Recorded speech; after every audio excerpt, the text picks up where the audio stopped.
Have you ever wondered what it truly means to stand for truth and faith, even when it feels like the whole world is against you? Imagine dedicating your life to saving others, only to be met with rejection, mockery, and disbelief. This is the story of Prophet Nuh, peace be upon him, a man chosen by Allah to guide his people. His life wasn't just about a great flood, it was about unwavering faith, perseverance, and the eternal struggle between belief and denial. Today, we'll journey through one of the Quran's most profound stories, a story of resilience, hope, and divine wisdom that echoes through time. Long ago, the earth was a place of beauty. Fertile lands stretched far and wide, rivers flowed with life, and nature thrived. But amidst this beauty lay a spiritual void. Humanity had turned away from their Creator, consumed by arrogance, greed, and blind devotion to idols. In this world, Allah chose a man of extraordinary faith and character, Prophet Nuh, tasked with an immense responsibility to bring his people back to the worship of Allah, to guide them away from ruin, and to remind them of their purpose. Prophet Nuh's people had strayed far. They placed their trust in idols, lifeless carvings of stone and wood. These objects could neither see nor hear nor help them. Yet, they had become the center of their lives, representing their desires and arrogance. Despite their spiritual decay, Prophet Nuh began his mission with love and sincerity. He approached his people with compassion, urging them to abandon their false gods and turn back to Allah, the creator of everything. But instead of listening, the people mocked him. The wealthy leaders sneered, "Why should we follow you, Nuh? You are just a man like us, and your followers are the poorest and weakest among us." They dismissed him, saying, "If there were any truth in what you say, wouldn't the most powerful among us believe first?" Prophet Nuh, however, did not give up. Day after day, year after year, he preached with patience and kindness.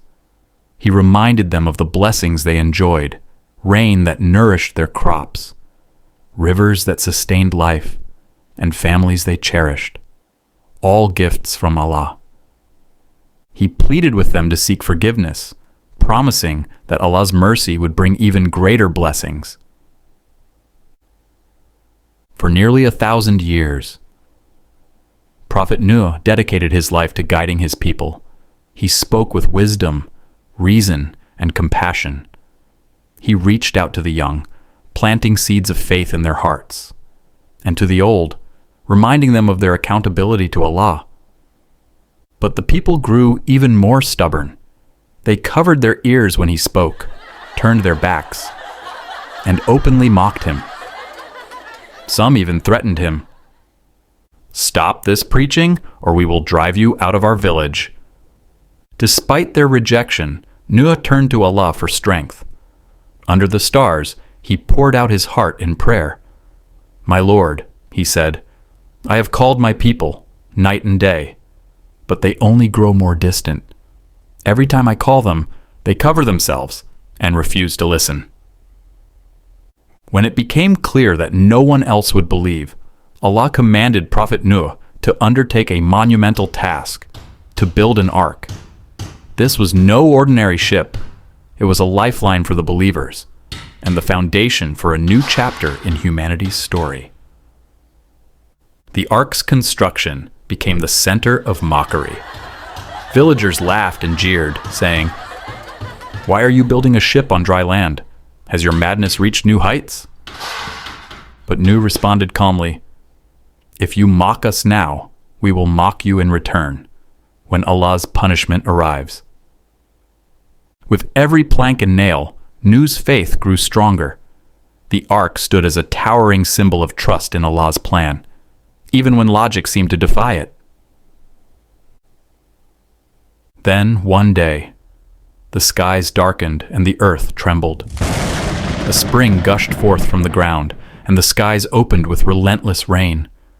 Rivers overflowed, and the land was swallowed by a vast ocean. Following Allah's command, Prophet Nuh gathered the believers and pairs of animals onto the ark. As the waters rose, panic spread among the disbelievers. They scrambled for safety, climbing onto rooftops and hills. But it was too late. Even Nuh's wife, who had chosen disbelief, was among those left behind. Her rejection of faith sealed her fate, a reminder that even those closest to the prophets are accountable for their choices. Nuh's own son, too, refused to board the ark. From the deck, Nuh pleaded with him, "My son, come aboard with us. Do not be among the disbelievers."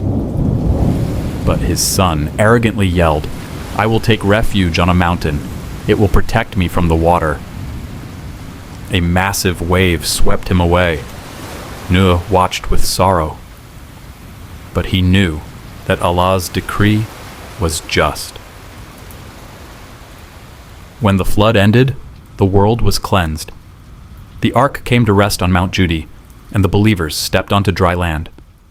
They were filled with gratitude and awe, knowing they had survived only by Allah's mercy. Prophet Nuh knelt in prayer, thanking Allah for his guidance and forgiveness. He prayed for himself, for the believers, and for future generations, laying the foundation for humanity's renewal. The story of Prophet Nuh is not just about the past.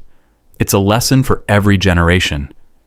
It teaches us that faith requires patience, persistence, and trust in Allah, even in the face of overwhelming challenges.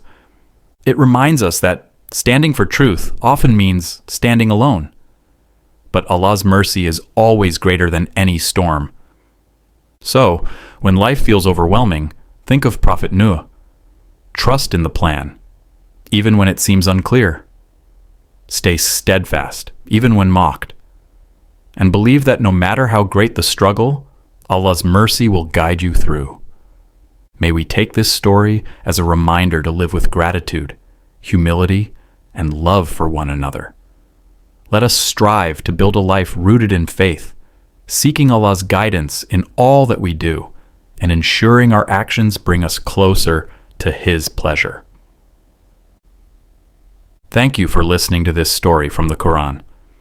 If it inspired you, don't forget to share it with others, so they too may reflect on its timeless lessons.